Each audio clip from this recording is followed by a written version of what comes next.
It started with a silence so deep it felt like the planet was holding its breath. Then, the sky cracked open. No one saw the ships arrive. No alarms, no warnings. Just a sudden burst of white-hot fire falling from orbit. The target was strange. Not a base, not a bunker, but Earth's last orphanage, hidden deep beneath the mountains in South America. Inside, 73 children slept peacefully, unaware their dreams were seconds from ending. By the time Earth's satellites reacted, it was already too late. The feed went black. Only one broken message came through the static. They bombed the children. World leaders froze. News channels fell silent. Billions stared at their screens in horror.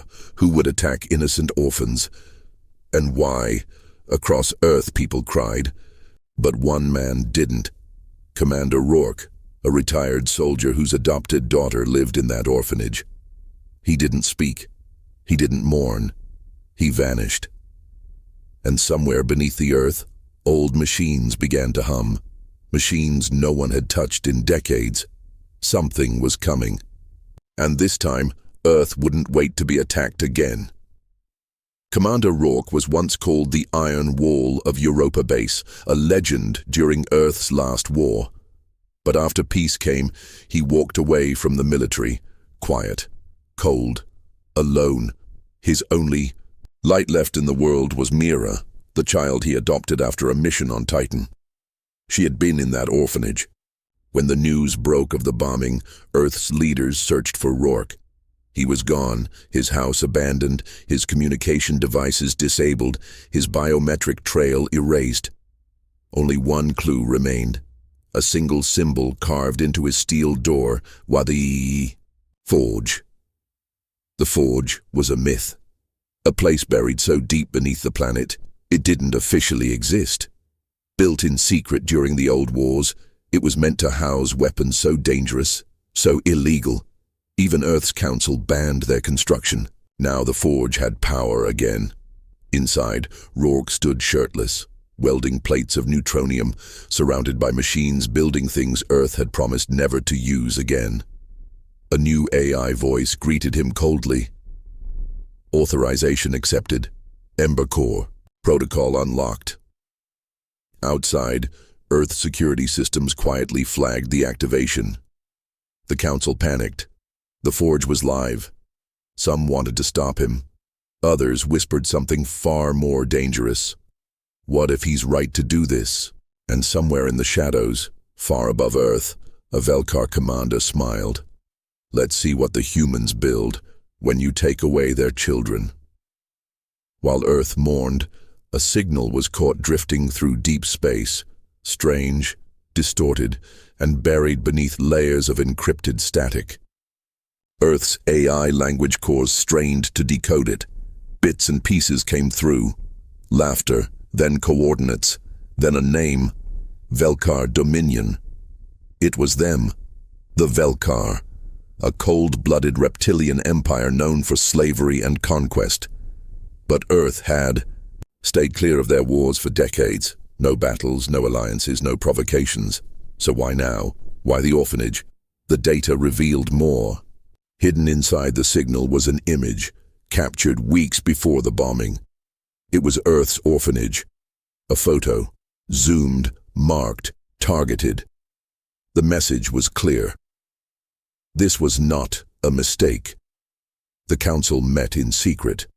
The vote was close. Should they speak to the Velkar, threaten war, demand justice? But Commander Rourke wasn't waiting. He had already left the Forge. His ship, the Emberfang, launched under stealth, alone. He wasn't after answers. He was after the one who ordered the strike. And as he vanished into the black, Earth's orbital telescopes captured a terrifying sight. Velkar warships, dozens of them moving toward Earth's outer colonies. The smoke hadn't even cleared. And the next wave was coming. Deep in uncharted space, the Emberfang drifted silent, cloaked, watching. Commander Rourke had reached an old Velkar listening post orbiting a dead star. He slipped inside undetected. No mercy, no survivors. And What he found inside chilled him more than the orphanage bombing. A list. Earth's orphanage was just the first. There were others, targets across the human colonies, civilian zones, medical outposts, schools. The Velkar weren't at war with Earth's army. They were at war with its future. Rourke transmitted the list back to Earth. It arrived just as the Council was debating what to do with him. Too late. Inside the forge, Rourke had activated the Ember Core. It was more than a weapon. It was a living war engine, built to feed off enemy technology, adapt and evolve. Earth had banned it because it was too powerful, too unpredictable. Now, it breathed again. Earth's orbital defense AI flagged the signal. Forge-class threat active. Panic spread through the ranks. Some feared Rourke had gone rogue. But the outer colonies had already begun evacuating, because of the list he sent. Councilwoman Vera stood alone at the chamber's edge. Her voice was quiet but sharp. He's not a rogue. He's doing what we're too afraid to do. Then a message arrived from the Emberfang, sent directly to Earth's highest command. I'm not asking for permission, I'm asking who's with me. The countdown had begun. For 100 years, Earth had been divided, nations with their own armies, colonies with their own rules, and governments that barely trusted each other. But when the list from Rourke reached every capital, everything changed. The names weren't just coordinates. They were places people loved. A child's home on Mars, a hospital on Europa, a refugee zone in orbit around Venus.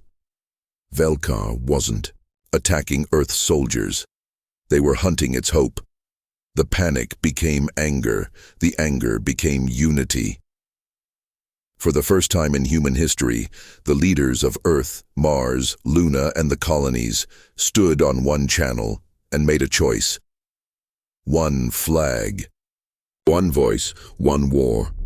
Rourke's message was no longer ignored. It was broadcast across all military networks. Soldiers volunteered by the thousands.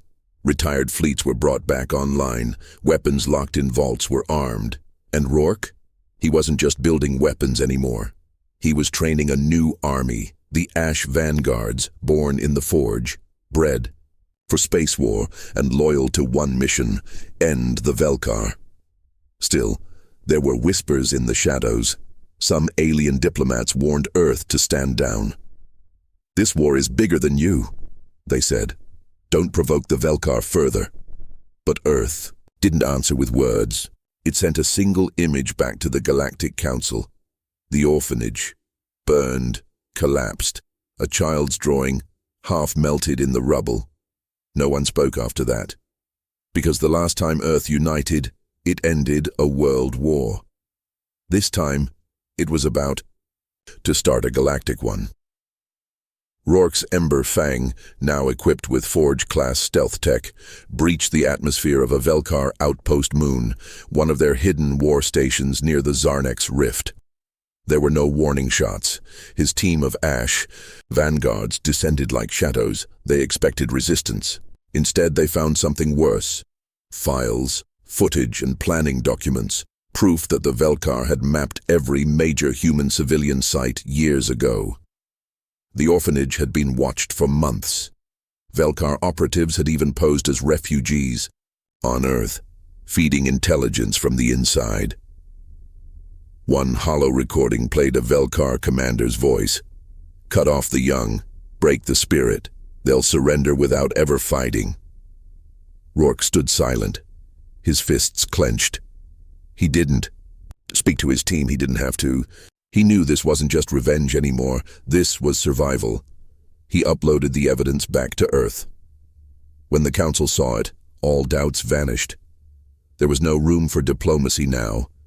But before Rourke could exfiltrate, the station shook.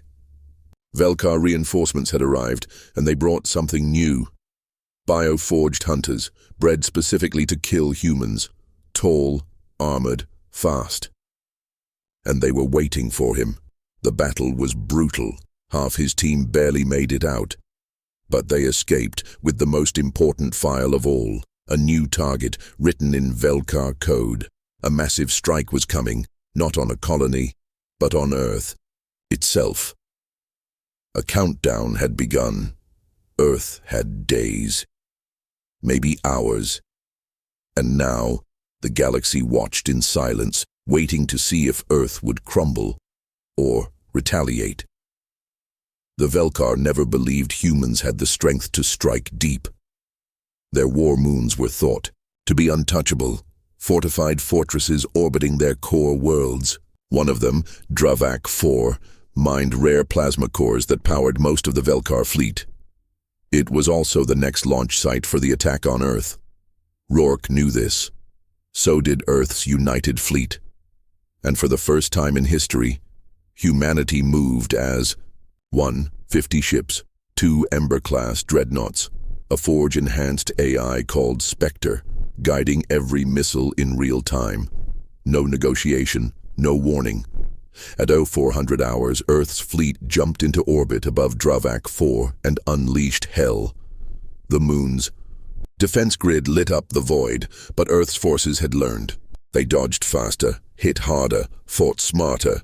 At the center of it all, Rourke's Ember Fang dove through the chaos, carrying the Ember Core warhead, a weapon once considered too dangerous to ever fire.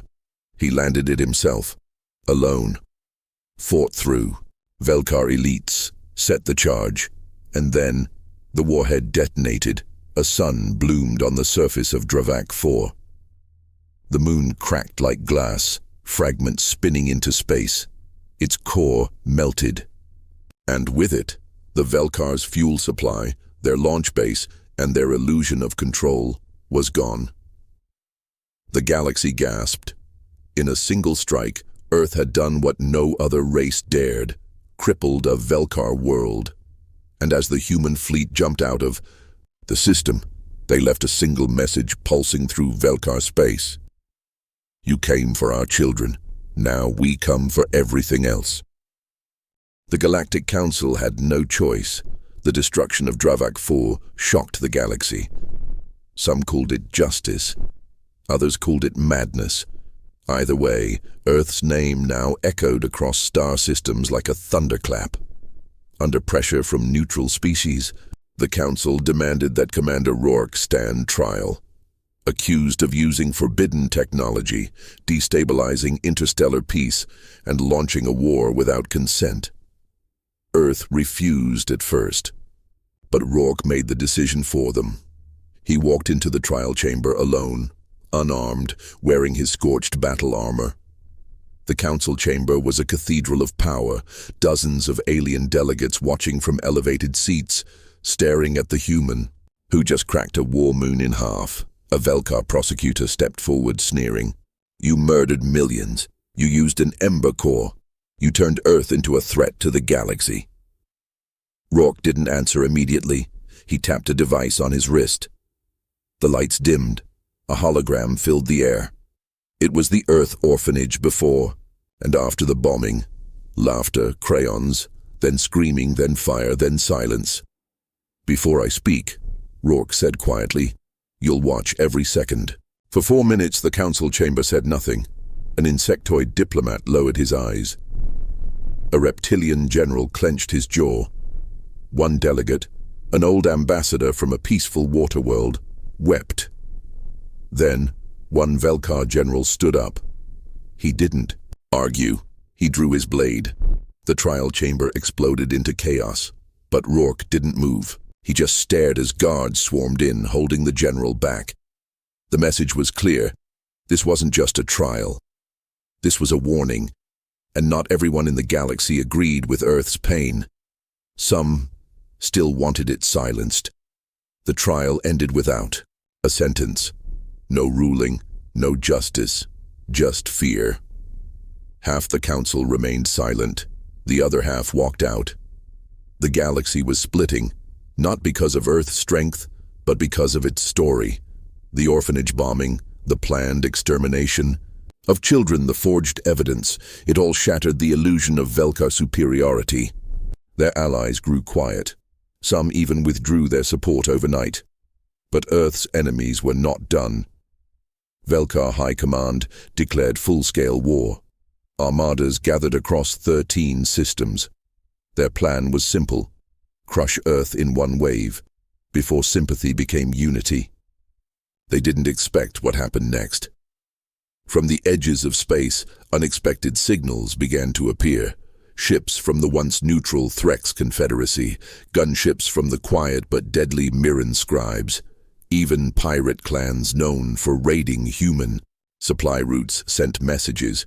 We are with Earth. Not because they loved humans, but because they saw themselves in those children. They had been ignored, bombed, broken, forgotten, and Earth was the first to fight back. Rourke, now called the Ember General, stood before a war map lighting up with alien flags, not all friendly, not all trusted, but willing. He didn't give a speech. He just pointed to one line blinking red on the map: Velkar Prime, their capital. This is where it ends. And as ships prepared for a war that would decide the fate of not just Earth, but what justice meant across the stars, the galaxy faced a question it had never asked before. What happens when humans lead a war, not for power, but for the ones who couldn't fight back? The final battle wasn't on Earth. It was in Velkar skies, beneath their twin suns, over their jewel-covered capital world, Velkar Prime. No one thought Earth would reach it. No one believed a planet once divided, once ignored, once crawling from its own ashes, would come this far. But they did. Rourke's fleet, now a fusion of Earth ships, rebel clans, alien defectors, and Ash Vanguard warforms, jumped into Velkar. Space at dawn. Their arrival wasn't stealthy, it wasn't silent. It was a declaration. And Velkar? They answered with everything: thousands of ships, orbital plasmanets, AI-powered storms, bioengineered juggernauts. The stars themselves seemed to burn with fury. But Earth didn't flinch, because in the middle of it all was the Ember Fang, and on board, Rourke had activated the Forge's final gift, the Heartfire Protocol, a weapon made only to be used once, a weapon not of mass destruction, but pure memory. As the human fleet charged forward, the weapon activated. Velkar sensors failed. Their ships lost cohesion, not because of fire, but because of what they saw. Every orphan, every victim, every moment they tried to erase, projected across their fleets. Screaming children, burning shelters, faces they never thought they'd have to face again. It didn't kill them, it broke them. And then, the fire came. Earth's forces breached their capital, took down their command spire, and broadcast one final message across the galaxy: we are not monsters. We are what happens when monsters go too far. Velkar surrendered. The war ended, and at the site of Earth's orphanage, rebuilt, alive, green, stood a statue, a soldier kneeling holding a child, not a weapon in sight. The plaque beneath it read, "You bombed our beginning. We answered with the end."